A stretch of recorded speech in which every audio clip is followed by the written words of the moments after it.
تو مطلب یہ میں سہولت کے لیے بتا رہی ہوں، کیونکہ میں نے بھی اپنے پاس ایسا ایک رکھا ہوا ہے کہ اگر میں نہیں کر پاتی کسی وقت تو اس وقت وہ کام آ سکے۔ تو اور یہ جو ہے کچی یا پکی اینٹیں، کچی یا پکی جو اینٹیں ہیں وہ بھی ان پہ کلر وغیرہ کر نہیں ہے، کوئی روغن نہیں ہوا ہوا، مٹی، پتھر یا چونے کی دیوار۔ آپ دیکھیں مٹی، پتھر، چونے کی دیوار، گیرو، گیرو بھی ہے، ملتانی مٹی پر کرنا، جو ملتانی مٹی بھی آپ لا کے رکھ سکتے ہیں۔ یہ تو اور بھی آسان ہو گیا ملتانی مٹی والا، کیونکہ ملتانی مٹی مل جاتی ہے، تو ملتانی مٹی بھی لا کر آپ رکھ سکتے ہیں۔ اگر آپ کو پتھر صاف نہیں مل رہا، مٹی صاف نہیں مل رہی، بجری صاف نہیں مل رہی، تو آپ ملتانی مٹی لا کے رکھ لیں، اس پر لگا لیں آپ ہاتھ۔ ملتانی مٹی پر بھی کرنا جائز ہے۔ اب آپ نے دیکھ لیجیے چھوٹے چھوٹے سے پوائنٹ ہیں، ان کو مد نظر رکھنا ہے۔ پاک مٹی، ریت، پتھر، چونا، مٹی کے کچے یا پکے ہوئے برتن لیکن ان پر روغن نہ ہو، اور پکی یا کچی اینٹیں، مٹی، پتھر یا چونے کی دیوار، گیرو اور ملتانی مٹی، ان سب پر آپ کا تیمم کرنا جو ہے وہ جائز ہے۔ ان پر غبار نہ ہو، یعنی مٹی نہ پڑی ہوئی ہو۔ اچھا، حالانکہ ہم کہتے ہیں کہ شاید وہ مٹی ہے تو چلو مٹی سے ہی کر رہے ہیں تو کوئی حرج نہیں ہے، مٹی لگی ہوئی ہے اس کو جھاڑ لیا، لیکن انہوں نے کہا کہ نہیں، ان پر غبار نہ ہو۔ اس طرح پتھر کی جنس یعنی عقیق، یاقوت اور ہیرے پر بھی تیمم کیا جا سکتا ہے۔ یہ ایک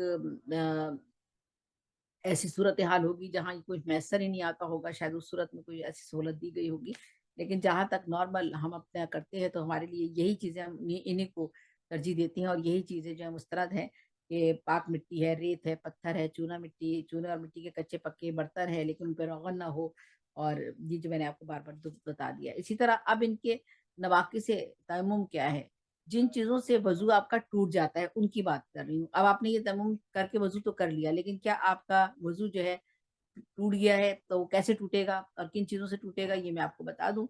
3 چیزوں سے وضو ٹوٹتا ہے، ان سے جن چیزوں سے وضو ٹوٹ جاتا ہے آپ کا، ان سے تیمم بھی ٹوٹ جاتا ہے، نیچرلی سی بات ہے، وہ میں آپ کو بتا ہی چکی ہوں اس سے پہلے والے پروگرام میں۔